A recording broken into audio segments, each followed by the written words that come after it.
তুমি কি কখনো ভেবে দেখেছো যে তোমার জীবনের প্রত্যেকটা সাফল্য, প্রত্যেকটা ব্যর্থতা, প্রত্যেকটা খুশি আর প্রত্যেকটা দুঃখ এই সব কিছুই তোমার চিন্তাভাবনার উপর নির্ভর করে?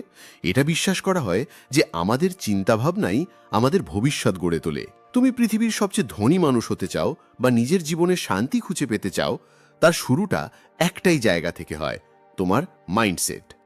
ভেবে দেখো তো, কি এমন কারণ যার জন্য কোনো মানুষ প্রত্যেকটা কঠিন পরিস্থিতিতেও অপরচুনিটি খুঁজে পায় আর অন্য কেউ সেই একই সমস্যা দেখে ঘাবড়ে যায়? কি কারণে কিছু মানুষ ব্যর্থতার ভয়ে থেমে যায় আর অন্যরা সেই ব্যর্থতা থেকে শিখে আরও শক্তিশালী হয়ে ওঠে?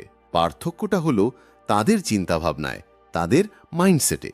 পৃথিবীর সবচেয়ে সফল মানুষদের কাছে টাকা, রিসোর্সেস বা ট্যালেন্টের থেকেও যে জিনিসটা তাদের বাকিদের থেকে আলাদা করে সেটা হলো তাদের মাইন্ডসেট। বন্ধুরা, এই অডিও বুকে আমরা কথা বলবো মাইন্ডসেটের সেই অনোখী দুনিয়া নিয়ে, যা তোমার জীবনকে সেই দিশা দিতে পারে যেটা তুমি সব সময় চেয়ে এসেছ। সেটা তোমার ক্যারিয়ার গোলস হোক, ফাইন্যান্সিয়াল সাকসেস হোক, রিলেশনশিপস হোক বা পার্সোনাল গ্রোথ। একটা সঠিক মাইন্ডসেট তোমার জীবনের প্রত্যেকটা দিকে ম্যাজিক্যাল পরিবর্তন এনে দিতে পারে। ভাবো তো, আজ থেকে কয়েক বছর পর তুমি তোমার ড্রিম লাইফ কাটাচ্ছ। তোমার কাছে সেই সব কিছু আছে যা তুমি কোনোদিন স্বপ্ন দেখেছিলে। এবার ভাবো সেই মানুষটার চিন্তাভাবনা কেমন হবে যে এই জায়গায় পৌঁছেছে। সেই একই চিন্তাভাবনা, সেই একই মাইন্ডসেট এই অডিও বুকে তোমার সাথে শেয়ার করা হবে।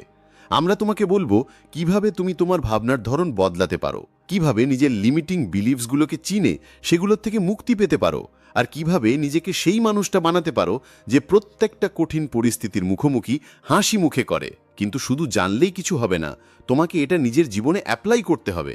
তাই এই অডিও বুকে শুধু থিওরি আর আইডিয়া নেই, বরং practical exercise, step by step technique আর প্রোভেন স্ট্র্যাটেজিও রয়েছে যা তোমার মাইন্ডসেটকে রিওয়ায়ার করবে। তোমাকে বলবো কিভাবে নিজের চিন্তাভাবনাকে গ্রোথ ওরিয়েন্টেড বানানো যায়, যাতে চ্যালেঞ্জ তোমার কাছে ভয়ের কারণ না হয়ে বরং এগিয়ে যাওয়ার সুযোগ হয়ে ওঠে। বিল গেটস থেকে শুরু করে ওপ্রা উইনফ্রি, ইলন মাস্ক থেকে শুরু করে জে.কে রাউলিং পর্যন্ত সব বিখ্যাত ব্যক্তিরা একটা জিনিসে মাস্টারি অর্জন করেছেন, আর সেটা হলো তাদের মাইন্ডসেটের স্ট্রেংথ। তারা শিখেছেন কিভাবে ব্যর্থতাকে সাফল্যের সিঁড়ি বানাতে হয়, রিজেকশনকে কিভাবে মোটিভেশনে বদলাতে হয়, আর ফেইলিয়ারগুলোকে কিভাবে স্টেপিং স্টোন বানাতে হয়। এই সব কোয়ালিটি তুমিও ডেভেলপ করতে পারো, শুধু দরকার একটা সঠিক দিশা আর সঠিক মাইন্ডসেটের। আর এটাই আমরা এই অডিও বুকে আলোচনা করব। তোমাকে সেই সঠিক মাইন্ডসেটের দিকে গাইড করব, তোমাকে সেই পার্সপেক্টিভ দেব যা তোমাকে জীবনের ছোট ছোট সমস্যা থেকে শুরু করে বড় বড় চ্যালেঞ্জ পর্যন্ত প্রত্যেকটা জিনিসে অপরচুনিটি দেখতে সাহায্য করবে। তাই যদি তুমি সত্যি তোমার ড্রিমগুলোকে রিয়ালিটিতে বদলাতে চাও, যদি তুমি নিজের জীবনে এক্সট্রাঅর্ডিনারি হতে চাও, তাহলে এই অডিও বুকটা শেষ পর্যন্ত অবশ্যই শোনো। একটা নতুন ভাবনা, একটা নতুন শুরু আর একটা নতুন সাফল্যের দিকে তোমাকে স্বাগত। যদি তুমি সেই অল্প কিছু মানুষের মধ্যে একজন হও যারা নিজের জীবনে বড় কিছু করতে চায়, তাহলে এই অডিও বুকটা এক্ষুনি লাইক করো আর কমেন্টে লেখো, দিস ইজ মাই টাইম। চলো বন্ধুরা, মাইন্ডসেটের এই ট্রান্সফরমেটিভ জার্নি শুরু করা যাক। তৈরি হয়ে যাও, কারণ তুমি সেই সব কিছু শিখতে চলেছ যা তোমার জীবনকে চিরদিনের জন্য বদলে দেবে। বন্ধুরা, একটা সঠিক মাইন্ডসেটে কতটা পাওয়ার থাকতে পারে কখনো ভেবে দেখেছো? মাইন্ডসেট মানে আমাদের ভাবনার ধরন। মাইন্ডসেট হলো সেই লেন্স যা দিয়ে আমরা নিজেদের জীবনটাকে দেখি। আমাদের প্রত্যেকটা ভাবনা, প্রত্যেকটা বিশ্বাস আর প্রত্যেকটা রিয়াকশন এই মাইন্ডসেট থেকেই বেরিয়ে আসে। কিন্তু প্রশ্ন হলো, মাইন্ডসেটে এত শক্তি কিভাবে থাকে যে তা কারো পুরো জীবন বদলে দিতে পারে? এই ব্যাপারটা বোঝার জন্য আমরা কিছু রিয়েল লাইফ এক্সাম্পল, একটা পাওয়ারফুল স্টোরি আর প্র্যাকটিক্যাল সলিউশনের মাধ্যমে এর গভীরে যাব।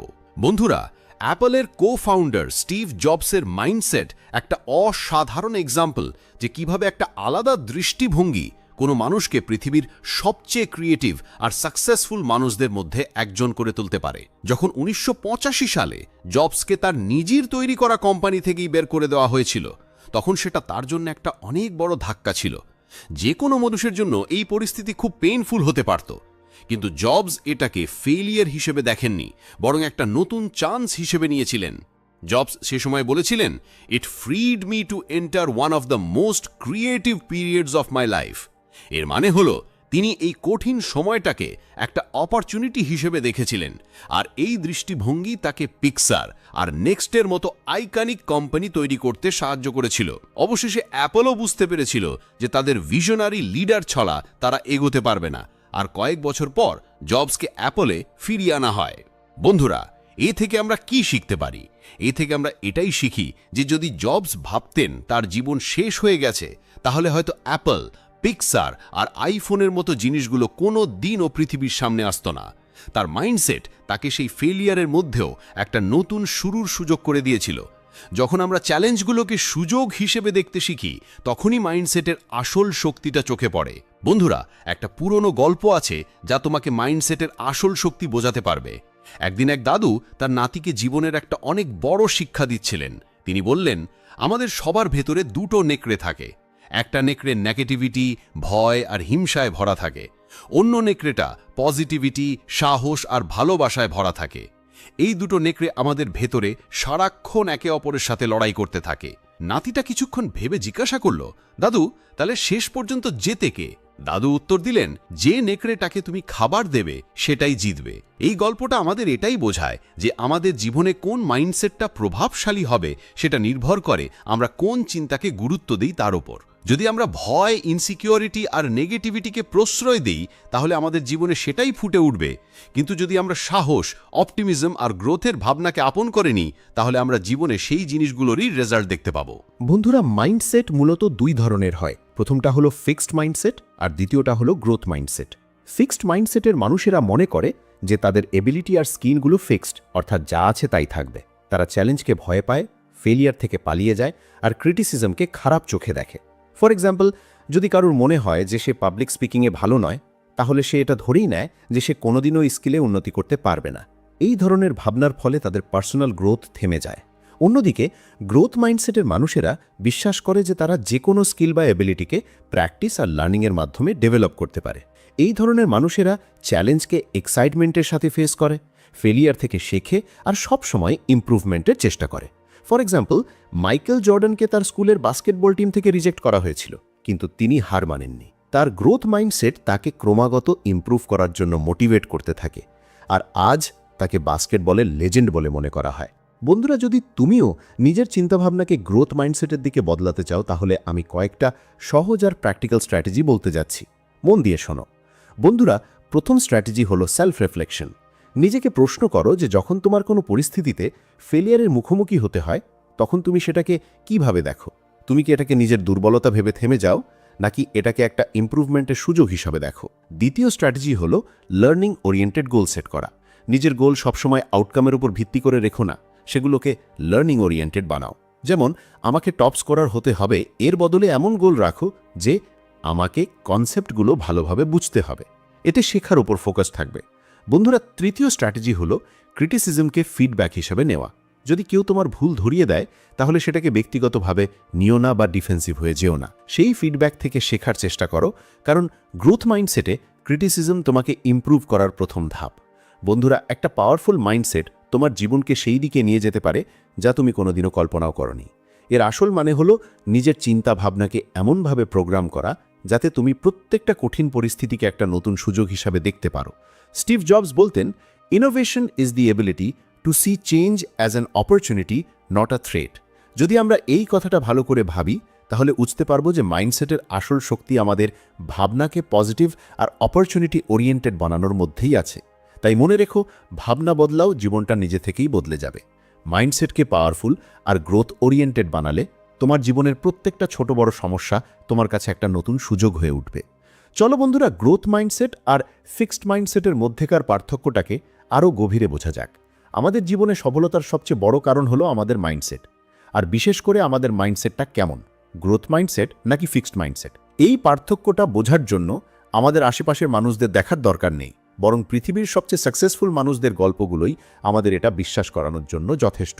এক গ্রামে দুই বন্ধু ছিল, অর্জুন আর সমীর। দুজনেই একই স্কুলে পড়তো আর দুজনেরই ছবি আঁকার খুব শখ ছিল। একদিন তাদের স্কুলে একটা ড্রয়িং কম্পিটিশন হলো। অর্জুন প্রতিযোগিতার জন্য খুব খেটেছিল, কিন্তু সে জিততে পারল না। অন্যদিকে সমীরও পার্টিসিপেট করেছিল আর সেও হেরে গেল। ফিক্সড মাইন্ডসেটের অর্জুন হেরে যাওয়ার পর ভাবল, হয়তো আমি ড্রয়িংয়ে ভালো নই, আমার আর খেটে কোনো লাভ নেই। সে হার মেনে নিল আর ছবি আঁকা ছেড়ে দিল। আর গ্রোথ মাইন্ডসেটের সমীর হেরে যাওয়ার পরও হতাশ হলো না। সে ভাবল, এখন আমি জিততে পারিনি, কিন্তু যদি আমি আরও মেহনত করি আর শিখতে থাকি, তাহলে একদিন ঠিক জিততে পারবো। সমীর হার্টটাকে শেখার সুযোগ হিসাবে দেখল আর প্রতিদিন নিজের ড্রয়িং ইমপ্রুভ করার জন্য লেগে পড়ল। কয়েক বছর পরে সমীর অনেক কম্পিটিশন জিতল আর একজন সফল আর্টিস্ট হয়ে উঠল। অথচ অর্জুন কোনোদিনও তার ড্রিম পূরণ করতে পারল না। এটাই হলো ফিক্সড মাইন্ডসেট আর গ্রোথ মাইন্ডসেটের পার্থক্য।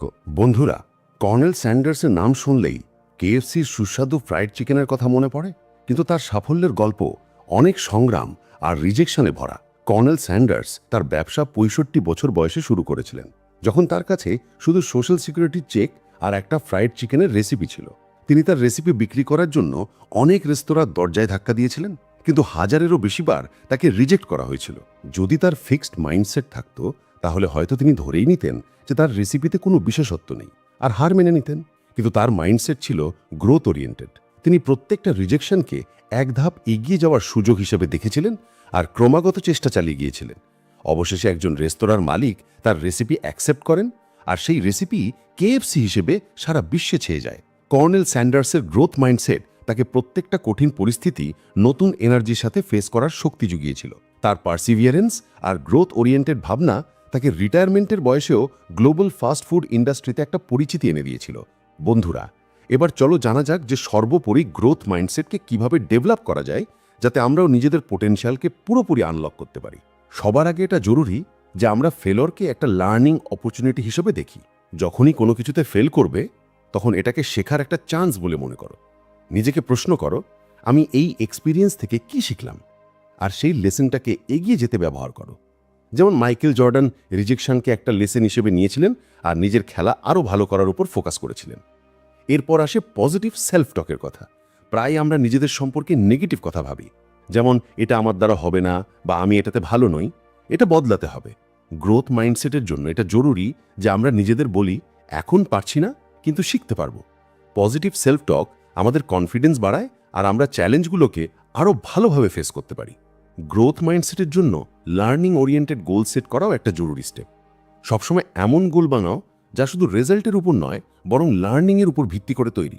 যেমন আমাকে প্রেজেন্টেশনে সেরা হতে হবে, এর বদলে বলো আমাকে আমার প্রেজেন্টেশন স্কিল ইমপ্রুভ করতে হবে। এই ধরনের গোল ইমপ্রুভমেন্টের উপর ফোকাস রাখতে সাহায্য করে আর গ্রোথ মাইন্ডসেট ডেভেলপ করতে সাহায্য করে। ফিডব্যাককে অ্যাকসেপ্ট করাও গ্রোথ মাইন্ডসেটের একটা অংশ। যখন কেউ তোমার ভুল ধরিয়ে দেয়, তখন সেটাকে ক্রিটিসিজম হিসেবে না নিয়ে বরং একটা ইমপ্রুভমেন্ট টুল হিসেবে দেখো। এতে তুমি প্রত্যেক এক্সপিরিয়েন্স থেকে নতুন কিছু শিখতে পারবে। শেষে এফোর্টকে মূল্য দেওয়া জরুরি। গ্রোথ মাইন্ডসেটে রেজাল্টের চেয়ে এফোর্টকে বেশি গুরুত্ব দেওয়া হয়। নিজের ছোট ছোট ইমপ্রুভমেন্ট আর প্রচেষ্টার প্রশংসা করো। এটা তোমাকে মোটিভেশন দেবে আর গ্রোথ মাইন্ডসেটের জার্নিতে সাহায্য করবে। বন্ধুরা, গ্রোথ মাইন্ডসেট তোমার জন্য এমন একটা রাস্তা তৈরি করে দিতে পারে যার মাধ্যমে তুমি তোমার জীবনের প্রত্যেকটা কঠিন পরিস্থিতিকে একটা নতুন দৃষ্টিভঙ্গি দিয়ে দেখতে পারবে। তোমার কারেন্ট সিচুয়েশন যতই কঠিন মনে হোক না কেন, গ্রোথ মাইন্ডসেট তোমাকে প্রত্যেক চ্যালেঞ্জে একটা নতুন সুযোগ দেখাবে। বন্ধুরা, গ্রোথ মাইন্ডসেট অ্যাডপ্ট করে তুমিও তোমার জীবনে সেই পজিটিভিটি আর মোটিভেশন আনতে পারো যা তোমাকে প্রত্যেকটা কঠিন পরিস্থিতিতেও কামব্যাক করার নতুন পথ দেখাবে।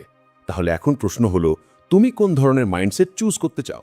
বন্ধুরা, তাহলে চলো এবার কথা বলা যাক কিভাবে আমরা আমাদের মাইন্ডসেটকে শিফট করতে পারি, যাতে আমরা আমাদের চিন্তাভাবনাকে নতুন দিশা দিতে পারি আর আমাদের জীবনে আসল পরিবর্তন আনতে পারি। মাইন্ডসেট শিফট করা শুধু একটা ডিসিশন নয়, বরং এটাকে একটা লাইফস্টাইল বানানো। প্রায় আমরা নিজেদের এই প্রশ্নটা করি যে কেন কিছু মানুষ চ্যালেঞ্জের মুখোমুখি হয়েও এগিয়ে যায় আর কিছু মানুষ শুধু নিজেদের সমস্যাতেই জড়িয়ে থাকে। এর উত্তর আমাদের মাইন্ডসেটে লুকিয়ে আছে। মাইন্ডসেট শিফটের মানে হলো নিজের চিন্তাভাবনা দৃষ্টিভঙ্গিকে পুরোপুরি বদলে ফেলা, যাতে আমরা যে কোনো কঠিন পরিস্থিতিকে একটা অপরচুনিটি হিসেবে দেখতে পারি। বন্ধুরা, আগে আমরা তোমাকে বলবো মাইন্ডসেট শিফটের জন্য কোন কোন প্র্যাকটিক্যাল টিপস আছে যা দিয়ে তুমি তোমার চিন্তাভাবনাকে আরও ভালো করতে পারো আর একটা শক্তিশালী মাইন্ডসেট তৈরি করতে পারো। রাহুল একটা ছোট শহরের ছেলে ছিল যার স্বপ্ন ছিল সে বড় মানুষ হবে। তার জীবনে একটা সময় এমনও এসেছিল যখন সে তার প্রথম জব ইন্টারভিউতেই ফেল হয়ে যায়। রাহুল ভাবল, হয়তো আমি এই কাজের জন্য তৈরিই নই। কিন্তু এরপর সে যা করল তা তার চিন্তাভাবনাকে পুরোপুরি বদলে দেবার মতো। রাহুল ভাবল, আমি এবার কি শিখতে পারি যেটা আমাকে পরের বার আরও ভালো করে তুলবে। সে নিজের সাথে কথা বলল আর মেহসুস করল যে তাকে তার কমিউনিকেশন স্কিল, ইন্টারভিউ প্রিপারেশন আর কনফিডেন্সের উপর কাজ করতে হবে। তারপর সে ধীরে ধীরে নিজের অ্যাপ্রোচ বদলে ফেলল। সে শুধু ভাবার বদলে নিজের উইকনেসটা ইমপ্রুভ করার জন্য অ্যাকশন নিতে শুরু করলো। পরের 6 মাসে সে তার স্কিলগুলো এতটাই ইমপ্রুভ করলো যে তার দ্বিতীয় ইন্টারভিউ একটা শানদার সাফল্য হয়ে উঠল। রাহুলের মাইন্ডসেট শিফট তার হার্ডওয়ার্ক আর নতুন ভাবনার সাথে হয়েছিল। বন্ধুরা, তুমি টমাস এডিসনের নাম তো নিশ্চয়ই শুনেছ। যখন তিনি ইলেকট্রিক বাল্ব আবিষ্কার করেছিলেন তখন তাকে এটা বানাতে হাজার হাজার বার ব্যর্থতার মুখোমুখি হতে হয়েছিল। তিনি নিজেই বলেছিলেন, আমি হাজারবার ব্যর্থ হয়েছি, কিন্তু প্রত্যেকবার আমি শিখেছি যে এটা কিভাবে কাজ করে না। যদি এডিসন এই ব্যর্থতাগুলোকে হার মেনে নিতেন তাহলে হয়তো আজ আমরা ইলেকট্রিক বাল্বই ব্যবহার করতাম না। এডিসনের মাইন্ডসেট ছিল যে প্রত্যেক ব্যর্থতা থেকে নতুন কিছু শিখতে হবে, আর এই মাইন্ডসেট শিফটই তাকে সাফল্যের দিকে নিয়ে গিয়েছিল। এই মাইন্ডসেট তুমিও অ্যাডপ্ট করতে পারো। ফেলিওয়ারকে একটা লার্নিং অপরচুনিটি হিসেবে দেখো, হার হিসেবে নয়। চলো বন্ধুরা, এবার মাইন্ডসেট শিফট করার কিছু প্র্যাকটিক্যাল টিপস নিয়ে কথা বলা যাক। বন্ধুরা, প্রথম পদক্ষেপ হলো সেলফ টক বদলানো। প্রায় আমরা নিজেদের নেগেটিভ কথা বলি, যেমন আমার দ্বারা হবে না। এই ভাবনা আমাদের এগোতে দেয় না। যদি আমরা এটাকে বদলে বলি, এ থেকে আমি কি শিখলাম যেটা আমাকে আরো ভালো করে তুলবে, তাহলে এই ভাবনা আমাদের একটা নতুন দিশা দেখায়। যেমন তুমি যদি কোনো পরীক্ষায় ফেল করো, তাহলে নিজেকে বলো, আমি এবার কি ভুল করেছি আর এটাকে কিভাবে শুধরাতে পারি। এই ধরনের ভাবনার ফলে তুমি শুধু হতাশাই এড়াবে না, বরং পরের বারের জন্য একটা সলিড প্ল্যানও বানাতে পারবে। চেষ্টা করো যখনই নেগেটিভ থট আসবে সেগুলোকে পজিটিভ সেলফ টক দিয়ে রিপ্লেস করার। এতে তোমার মাইন্ডসেট ধীরে ধীরে শিফট হবে। বন্ধুরা, দ্বিতীয় পদক্ষেপ হলো চ্যালেঞ্জকে এমব্রেস করা। প্রত্যেক চ্যালেঞ্জ একটা নতুন অপরচুনিটি লুকিয়ে থাকে। যখন আমরা কোনো কঠিন পরিস্থিতিকে অপরচুনিটি হিসেবে দেখি, তখন আমরা সেটা থেকে নতুন কিছু শেখার সুযোগ পাই। ধরো তোমাকে অফিসে একটা নতুন প্রজেক্ট দেওয়া হয়েছে যেটা তোমার কঠিন মনে হচ্ছে। এটাকে চ্যালেঞ্জ হিসেবে নেওয়ার বদলে এটাকে নিজের শেখার অপরচুনিটি হিসেবে দেখো। এই ভাবনার ফলে তোমার আত্মবিশ্বাস বাড়বে আর তুমি সেই চ্যালেঞ্জের মুখোমুখি হওয়ার জন্য নতুন পথ খুঁজবে। বন্ধুরা, তৃতীয় পদক্ষেপ হলো পজিটিভ মানুষের সাথে সময় কাটানো। আমাদের চারপাশের মানুষ আর আমাদের পরিবেশ আমাদের মাইন্ডসেটের উপর অনেক প্রভাব ফেলে। যেমন ডোয়েন দ্য রক জনসন তার কেরিয়ারের শুরুতে নিজেকে ইন্সপিরেশনাল মানুষের মাঝে রেখেছিলেন, যার ফলে তার আত্মবিশ্বাস বেড়েছিল আর তিনি সাফল্য পেয়েছিলেন। তাই চেষ্টা করো নিজের চারপাশে এমন মানুষ রাখতে যারা তোমার গ্রোথে সাহায্য করে আর তোমাকে ইন্সপায়ার করে। বন্ধুরা, শেষে কনসিস্টেন্ট অ্যাকশন নেওয়া খুব জরুরি। শুধু ভাবলে কিছু বদলায় না। আসল পরিবর্তন তখনই আসে যখন তুমি নিজের ভাবনাগুলোকে অ্যাকশনে পরিণত করো। জেফ বেজোসের উদাহরণ নাও। তিনি ক্রমাগত তার কোম্পানির উপর কাজ করেছেন আর তার এই কনসিস্টেন্সি তাকে সাফল্যের দিকে নিয়ে গেছে। যদি তুমি নিজের গোল অ্যাচিভ করতে চাও, তাহলে তোমাকে প্রতিদিন তার উপরে কাজ করতে হবে। এই কনসিস্টেন্ট অ্যাকশনই তোমার মাইন্ডসেটকে শক্তিশালী বানাবে আর তোমাকে তোমার লক্ষ্যে পৌঁছে দেবে। এইভাবেই প্র্যাকটিক্যাল টিপসগুলো মেনে চললে তুমিও নিজের মাইন্ডসেটকে গ্রোথ ওরিয়েন্টেড বানাতে পারো আর নিজের জীবনে আসল পরিবর্তন আনতে পারো। বন্ধুরা, মাইন্ডসেট শিফট কোনো একদিনের মেহনত নয়, বরং এটা একটা কন্টিনিউয়াস প্রসেস। যদি তুমি নিজের চিন্তাভাবনা বদলাও আর বলা প্র্যাকটিক্যাল টিপসগুলো মেনে চলো, তাহলে তুমি দেখবে যে তোমার জীবনের সমস্যার সমাধানও সহজ হয়ে যাবে। যেমন রাহুল তার চিন্তাভাবনা বদলেছিল আর এডিসন প্রত্যেক ব্যর্থতা থেকে শিখেছিল, তেমনই তুমিও নিজের মাইন্ডসেট শিফট করে সাফল্যের দিকে এগোতে পারো। তাই আজ থেকে নিজের চিন্তাভাবনাকে পজিটিভ গ্রোথ ওরিয়েন্টেড বানাও আর জীবনের প্রত্যেকটা চ্যালেঞ্জকে একটা নতুন সুযোগ হিসেবে দেখো, কারণ এটাই সেই মাইন্ডসেট যা তোমার পুরো জীবন বদলে দিতে পারে। বন্ধুরা, যদি তুমি তোমার জীবনে বড় কিছু অর্জন করতে চাও, তাহলে আরও একটা পাওয়ারফুল টেকনিক হলো ভিজুয়ালাইজেশন। ভিজুয়ালাইজেশন এমন একটা টেকনিক যেখানে তুমি মনে মনে ইমাজিন করো যে তুমি তোমার গোলগুলো আগেই অর্জন করে ফেলেছ। এর মানে হলো নিজের স্বপ্নগুলোকে সত্যি হওয়ার আগেই চোখের সামনে দেখা।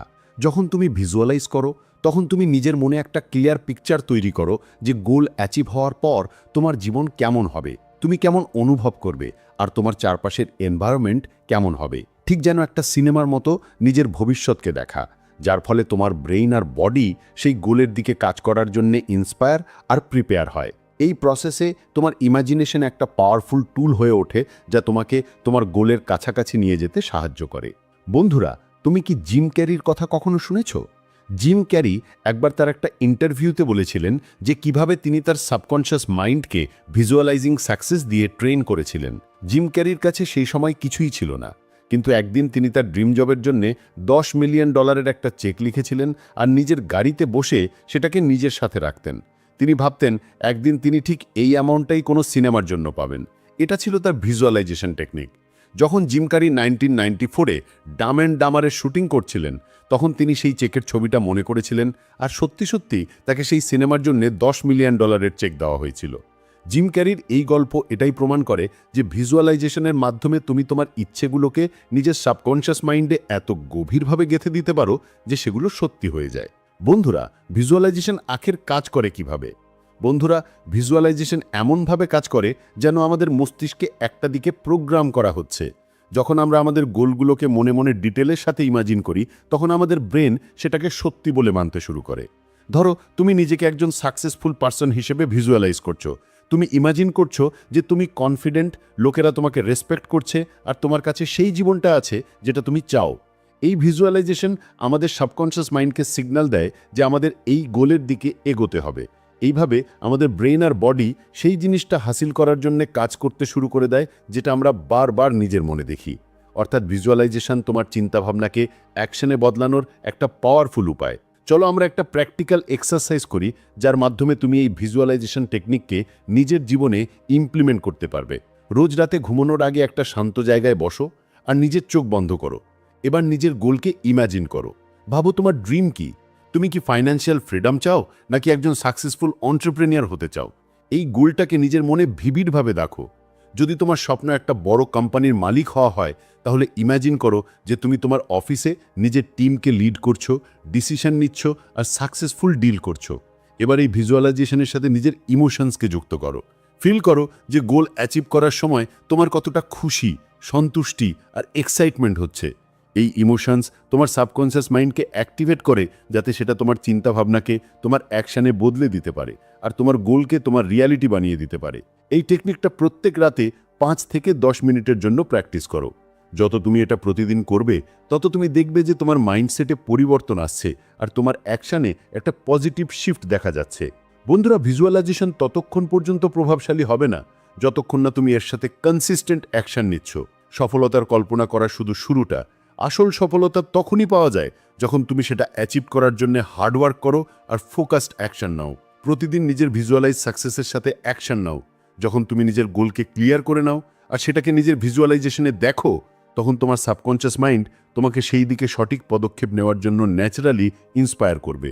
মনে রেখো, ভিশন আর অ্যাকশনের পারফেক্ট কম্বিনেশনই তোমাকে সফলতার দরজায় পৌঁছে দেয়। বন্ধুরা, তোমার সাবকনশিয়াস মাইন্ড তোমার সবচেয়ে বড় বন্ধু হয়ে উঠতে পারে।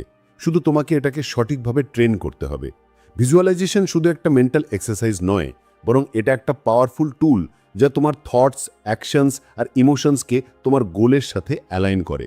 যখন তুমি নিজের স্বপ্নগুলোকে সত্যি বলে ধরে নিয়ে সেগুলোকে ভিজুয়ালাইজ করো, তখন তোমার সাবকনশিয়াস মাইন্ড সেই দিকেই কাজ করতে শুরু করে দেয়। তাই বন্ধুরা, আজ থেকেই নিজের সফলতাকে ভিজুয়ালাইজ করা শুরু করো। যখন তুমি এটাকে নিজের চোখের সামনে দেখবে, তখন তোমার মাইন্ড আর অ্যাকশনস সেটাকে সত্যি করার জন্য নিজে থেকেই এগিয়ে আসবে।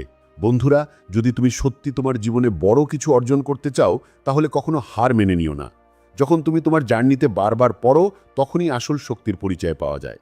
আমাদের জীবনে ব্যর্থতা আর বাধা আসাটা স্বাভাবিক, কিন্তু এগুলোর মোকাবেলা কিভাবে করবে আর কিভাবে নিজেকে তুলে আবার উঠে দাঁড়াবে, এটাই একটা পাওয়ারফুল মাইন্ডসেটের আসল পরীক্ষা। আমরা প্রত্যেক বড় অ্যাচিভারের গল্পে একটা জিনিস অবশ্যই দেখি, রেজিলিয়েন্স আর পারসিভিয়ারেন্স, অর্থাৎ সংঘাস করার ক্ষমতা আর অধ্যাবসায়। এই দুটো জিনিস যে কোনো ব্যর্থতাকে সফলতায় বদলে দেওয়ার শক্তি রাখে। যতই কঠিন পরিস্থিতি আসুক না কেন, হার না মানার অ্যাটিটিউডই আমাদের বাকিদের থেকে আলাদা করে তোলে। ভাবতো, যদি টমাস এডিসন তার ইনভেনশনের জার্নিতে হার মেনে নিতেন, তাহলে কি আজ আমাদের কাছে ইলেকট্রিক বাল্ব থাকতো? এডিসন বাল্ব আবিষ্কার করার সময় 10,000 বার এক্সপেরিমেন্ট করেছিলেন। সেই এক্সপেরিমেন্টগুলোতে বারবার ফেলিয়ার এসেছিল, কিন্তু এডিসন প্রত্যেকবার নিজেকে তুলে আবার চেষ্টা করেছিলেন। যখন তাকে জিজ্ঞাসা করা হয়েছিল যে এতবার চেষ্টার পরও তিনি হার মানেননি কেন, তখন তার উত্তর ছিল, আমি হার মানিনি, I have just found 10,000 ways that won't work. এটাই ছিল এডিসনের রেজিলিয়েন্স। যদি তিনি প্রত্যেক ফেলিয়ারের পর ভাবতেন যে এটা সম্ভব নয়, তাহলে হয়তো আজ আমরা অন্ধকারেই থাকতাম। এডিসনের এই জার্নি এটাই বোঝায় যে রেজিলিয়েন্সের মানে এটা নয় যে তুমি পড়বে না, বরং এর মানে হলো তুমি প্রত্যেকবার পড়ে গিয়ে আবার উঠে দাঁড়াবে। বন্ধুরা, মাইকেল জর্ডান, যাকে পৃথিবীর অন্যতম সেরা বাস্কেটবল খেলোয়াড় বলে মনে করা হয়, তার যাত্রাও রেজিলিয়েন্সের একটা এক্সেলেন্ট উদাহরণ। তার স্কুলের শুরুর দিকে তাকে স্কুল বাস্কেটবল টিম থেকে রিজেক্ট করা হয়েছিল। সেই রিজেকশন তাকে ভেঙে ফেলার বদলে আরও শক্তিশালী করে তুলেছিল। তিনি কঠোর পরিশ্রম করেছিলেন, নিজেকে ইমপ্রুভ করেছিলেন আর নিজের স্কিলকে প্রতিদিন শার্পেন করেছিলেন।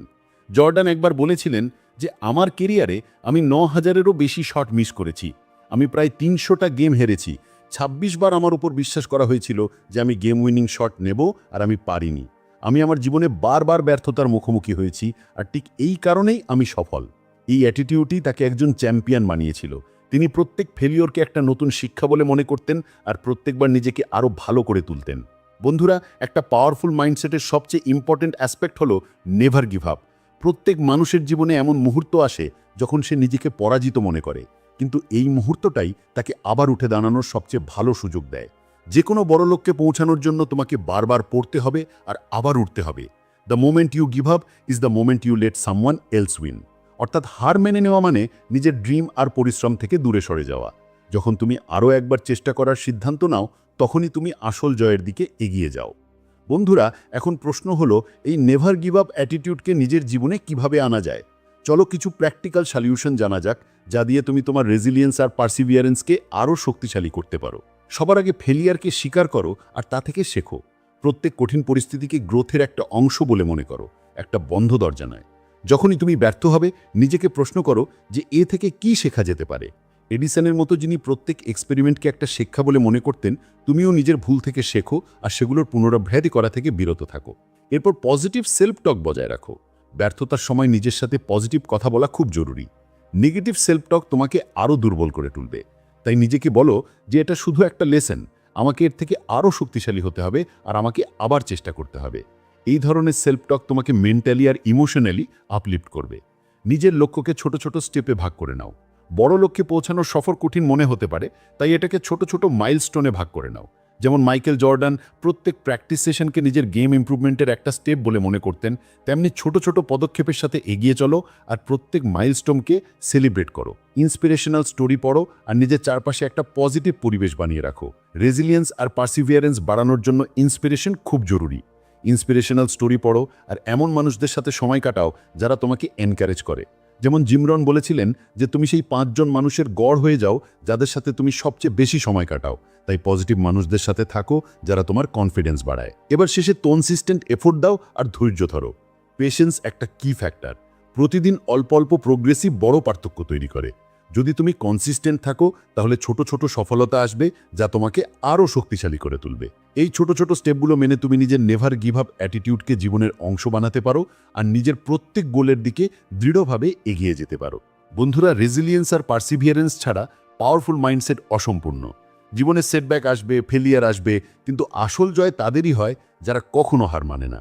যতইবার পড়ো না কেন, আরও একবার উঠে দাঁড়ানোর সাহস রাখো। টমাস এডিসন থেকে শুরু করে মাইকেল জর্ডান পর্যন্ত প্রত্যেক সাকসেসফুল মানুষের গল্পে একটা জিনিস কমন আছে, তাদের নেভার গিভ আপ মেন্টালিটি। যতক্ষণ না তুমি নিজে হার মানছো, ততক্ষণ পর্যন্ত কেউ তোমাকে হারাতে পারবে না। তাই নিজের গোল অ্যাচিভ করার জন্য সব সময় আরও একবার চেষ্টা করো, কারণ প্রত্যেকবার উঠে দাঁড়ানোর সাথে সাথে তুমি নিজের সফলতার আরও কাছে পৌঁছে যাও। বন্ধুরা, যদি তুমি সত্যি তোমার জীবনে বড় কিছু অর্জন করতে চাও, তাহলে কখনো হার মেনে নিও না। যখন তুমি তোমার জার্নিতে বারবার পড়ো, তখনই আসল শক্তির পরিচয় পাওয়া যায়। আমাদের জীবনে ব্যর্থতা আর বাধা আসাটা স্বাভাবিক, কিন্তু এগুলোর মোকাবেলা কিভাবে করবে আর কিভাবে নিজেকে তুলে আবার উঠে দাঁড়াবে, এটাই একটা পাওয়ারফুল মাইন্ডসেটের আসল পরীক্ষা। আমরা প্রত্যেক বড় অ্যাচিভারের গল্পে একটা জিনিস অবশ্যই দেখি, রেজিলিয়েন্স আর পার্সিভিয়ারেন্স, অর্থাৎ সংঘাস করার ক্ষমতা আর অধ্যাবসায়। এই দুটো জিনিস যে কোনো ব্যর্থতাকে সফলতায় বদলে দেওয়ার শক্তি রাখে। যতই কঠিন পরিস্থিতি আসুক না কেন, হার না মানার অ্যাটিটিউডই আমাদের বাকিদের থেকে আলাদা করে তোলে। ভাবো তো, যদি টমাস এডিসন তার ইনভেনশনের জার্নিতে হার মেনে নিতেন, তাহলে কি আজ আমাদের কাছে ইলেকট্রিক বাল্ব থাকতো? এডিসন বাল্ব আবিষ্কার করার সময় 10,000 বার এক্সপেরিমেন্ট করেছিলেন। সেই এক্সপেরিমেন্টগুলোতে বারবার ফেলিয়ার এসেছিল, কিন্তু এডিসন প্রত্যেকবার নিজেকে তুলে আবার চেষ্টা করেছিলেন। যখন তাকে জিজ্ঞাসা করা হয়েছিল যে এতবার চেষ্টার পরেও তিনি হার মানেননি কেন, তখন তার উত্তর ছিল, আমি হার মানিনি, I have just found 10,000 ways that won't work. এটাই ছিল এডিসনের রেজিলিয়েন্স। যদি তিনি প্রত্যেক ফেলিয়ারের পর ভাবতেন যে এটা সম্ভব নয়, তাহলে হয়তো আজ আমরা অন্ধকারেই থাকতাম। এডিসনের এই জার্নি এটাই বোঝায় যে রেজিলিয়েন্সের মানে এটা নয় যে তুমি পড়বে না, বরং এর মানে হলো তুমি প্রত্যেকবার পড়ে গিয়ে আবার উঠে দাঁড়াবে। বন্ধুরা, মাইকেল জর্ডান, যাকে পৃথিবীর অন্যতম সেরা বাস্কেটবল খেলোয়াড় বলে মনে করা হয়, তার যাত্রাও রেজিলিয়েন্সের একটা এক্সেলেন্ট উদাহরণ। তার স্কুলের শুরুর দিকে তাকে স্কুল বাস্কেটবল টিম থেকে রিজেক্ট করা হয়েছিল। সেই রিজেকশন তাকে ভেঙে ফেলার বদলে আরও শক্তিশালী করে তুলেছিল। তিনি কঠোর পরিশ্রম করেছিলেন, নিজেকে ইমপ্রুভ করেছিলেন আর নিজের স্কিলকে প্রতিদিন শার্পেন করেছিলেন। জর্ডান একবার বলেছিলেন, আমার কেরিয়ারে আমি 9,000-এরও বেশি শট মিস করেছি। আমি প্রায় 300টা গেম হেরেছি। 26 বার আমার উপর বিশ্বাস করা হয়েছিল যে আমি গেম উইনিং শট নেব, আর আমি পারিনি। আমি আমার জীবনে বারবার ব্যর্থতার মুখোমুখি হয়েছি, আর ঠিক এই কারণেই আমি সফল হয়েছি। এই অ্যাটিটিউডটাই তাকে একজন চ্যাম্পিয়ন বানিয়েছিল। তিনি প্রত্যেক ফেলিয়ারকে একটা নতুন শিক্ষা বলে মনে করতেন আর প্রত্যেকবার নিজেকে আরও ভালো করে তুলতেন। বন্ধুরা, একটা পাওয়ারফুল মাইন্ডসেটের সবচেয়ে ইম্পর্টেন্ট অ্যাসপেক্ট হলো নেভার গিভ আপ। প্রত্যেক মানুষের জীবনে এমন মুহূর্ত আসে যখন সে নিজেকে পরাজিত মনে করে, কিন্তু এই মুহূর্তটাই তাকে আবার উঠে দাঁড়ানোর সবচেয়ে ভালো সুযোগ দেয়। যে কোনো বড় লক্ষ্যে পৌঁছানোর জন্য তোমাকে বারবার পড়তে হবে আর আবার উঠতে হবে। The moment you give up is the moment you let someone else win. অর্থাৎ হার মেনে নেওয়া মানে নিজের ড্রিম আর পরিশ্রম থেকে দূরে সরে যাওয়া। যখন তুমি আরও একবার চেষ্টা করার সিদ্ধান্ত নাও, তখনই তুমি আসল জয়ের দিকে এগিয়ে যাও। বন্ধুরা, এখন প্রশ্ন হলো, এই নেভার গিভ আপ অ্যাটিটিউডকে নিজের জীবনে কিভাবে আনা যায়? চলো কিছু প্র্যাকটিক্যাল সলিউশন জানা যাক, যা দিয়ে তুমি তোমার রেজিলিয়েন্স আর পার্সিভারেন্সকে আরও শক্তিশালী করতে পারো। সবার আগে ফেলিয়ারকে স্বীকার করো আর তা থেকে শেখো। প্রত্যেক কঠিন পরিস্থিতিকে গ্রোথের একটা অংশ বলে মনে করো, একটা বন্ধ দরজা নয়। যখনই তুমি ব্যর্থ হবে, নিজেকে প্রশ্ন করো, এ থেকে কি শেখা যেতে পারে? এডিসনের মতো, যিনি প্রত্যেক এক্সপেরিমেন্টকে একটা শিক্ষা বলে মনে করতেন, তুমিও নিজের ভুল থেকে শেখো আর সেগুলোর পুনরাবৃত্তি করা থেকে বিরত থাকো। এরপর পজিটিভ সেলফ টক বজায় রাখো। ব্যর্থতার সময় নিজের সাথে পজিটিভ কথা বলা খুব জরুরি। নেগেটিভ সেলফ টক তোমাকে আরও দুর্বল করে তুলবে। তাই নিজেকে বলো, এটা শুধু একটা লেসেন, আমাকে এর থেকে আরও শক্তিশালী হতে হবে আর আমাকে আবার চেষ্টা করতে হবে। এই ধরনের সেলফ টক তোমাকে মেন্টালি আর ইমোশনালি আপলিফট করবে। নিজের লক্ষ্যকে ছোট ছোট স্টেপে ভাগ করে নাও। বড় লক্ষ্যে পৌঁছানোর সফর কঠিন মনে হতে পারে, তাই এটাকে ছোট ছোট মাইলস্টোনে ভাগ করে নাও। যেমন মাইকেল জর্ডান প্রত্যেক প্র্যাকটিস সেশনকে নিজের গেম ইমপ্রুভমেন্টের একটা স্টেপ বলে মনে করতেন, তেমনি ছোট ছোট পদক্ষেপের সাথে এগিয়ে চলো আর প্রত্যেক মাইলস্টোনকে সেলিব্রেট করো। ইন্সপিরেশনাল স্টোরি পড়ো আর নিজের চারপাশে একটা পজিটিভ পরিবেশ বানিয়ে রাখো। রেজিলিয়েন্স আর পার্সিভারেন্স বাড়ানোর জন্য ইন্সপিরেশন খুব জরুরি। ইন্সপিরেশনাল স্টোরি পড়ো আর এমন মানুষদের সাথে সময় কাটাও যারা তোমাকে এনকারেজ করে। যেমন জিম রন বলেছিলেন, তুমি সেই 5 জন মানুষের গড় হয়ে যাও যাদের সাথে তুমি সবচেয়ে বেশি সময় কাটাও। তাই পজিটিভ মানুষদের সাথে থাকো যারা তোমার কনফিডেন্স বাড়ায়। শেষে কনসিস্টেন্ট এফোর্ট দাও আর ধৈর্য রাখো। পেশেন্স একটা কি ফ্যাক্টর। প্রতিদিন অল্প অল্প প্রোগ্রেসই বড় পার্থক্য তৈরি করে। যদি তুমি কনসিস্টেন্ট থাকো, তাহলে ছোট ছোট সাফল্য আসবে যা তোমাকে আরও শক্তিশালী করে তুলবে। এই ছোট ছোট স্টেপগুলো মেনে তুমি নিজের নেভার গিভ আপ অ্যাটিটিউডকে জীবনের অংশ বানাতে পারো আর নিজের প্রত্যেক গোলের দিকে দৃঢ়ভাবে এগিয়ে যেতে পারো। বন্ধুরা, রেজিলিয়েন্স আর পার্সিভারেন্স ছাড়া পাওয়ারফুল মাইন্ডসেট অসম্পূর্ণ। জীবনে সেটব্যাক আসবে, ফেলিয়ার আসবে, কিন্তু আসল জয় তাদেরই হয় যারা কখনো হার মানে না। যতবারই পড়ো না কেন, আরও একবার উঠে দাঁড়ানোর সাহস রাখো। টমাস এডিসন থেকে শুরু করে মাইকেল জর্ডান পর্যন্ত প্রত্যেক সাকসেসফুল মানুষের গল্পে একটা জিনিস কমন আছে, তাদের নেভার গিভ আপ মেন্টালিটি। যতক্ষণ না তুমি নিজে হার মানছ, ততক্ষণ পর্যন্ত কেউ তোমাকে হারাতে পারবে না। তাই নিজের গোল অ্যাচিভ করার জন্য সব সময় আরও একবার চেষ্টা করো, কারণ প্রত্যেকবার উঠে দাঁড়ানোর সাথে সাথে তুমি তোমার সাফল্যের আরও কাছে পৌঁছে যাও। বন্ধুরা, যখনই তোমার মনে হার মানার চিন্তা আসবে, তখন নিজেকে একটাই প্রশ্ন করো, আমি কি আমার স্বপ্নগুলোকে এত সহজে ছেড়ে নেবার জন্য তৈরি? তাহলে বন্ধুরা, এবার তুমি নিশ্চয়ই বুঝতে পারছো যে বড় কিছু করার জন্য সবচেয়ে জরুরি জিনিস হলো সঠিক মাইন্ডসেট। এই মাইন্ডসেটই আমাদের যে কোনো চ্যালেঞ্জকে জিততে সাহায্য করে আর আমাদের স্বপ্নগুলোকে সত্যি করার শক্তি দেয়। যেমনটা ভাববে তেমনটাই হবে। তাই নিজের চিন্তা ভাবনা বদলাও, নিজের বিলিভসকে স্ট্রং করো আর প্রত্যেক কঠিন পরিস্থিতিকে একটা অপরচুনিটি হিসেবে দেখতে শুরু করো। মনে রেখো, যদি তুমি নিজের চিন্তাভাবনাকে পাওয়ার দিতে শিখে যাও, তাহলে পুরো পৃথিবী তোমার কদমে থাকবে। যদি তোমার এই অডিও বুকটা ভালো লেগে থাকে, তাহলে এটা নিজের বন্ধুদের সাথে শেয়ার করো আর আমাদের চ্যানেল সাবস্ক্রাইব করতে ভুলো না, যাতে তুমি আরও এমন পাওয়ারফুল আর ইন্সপায়ারিং অডিও বুক শুনতে পারো। নিচে কমেন্টে জানাও যে তোমার সবচেয়ে বড় গোল কি আর তুমি সেটা পাওয়ার জন্য কি কি স্টেপ নিচ্ছ। আমরা আবার দেখা করব আরও একটা অসাধারণ অডিও বুক আর নতুন শিক্ষার সাথে।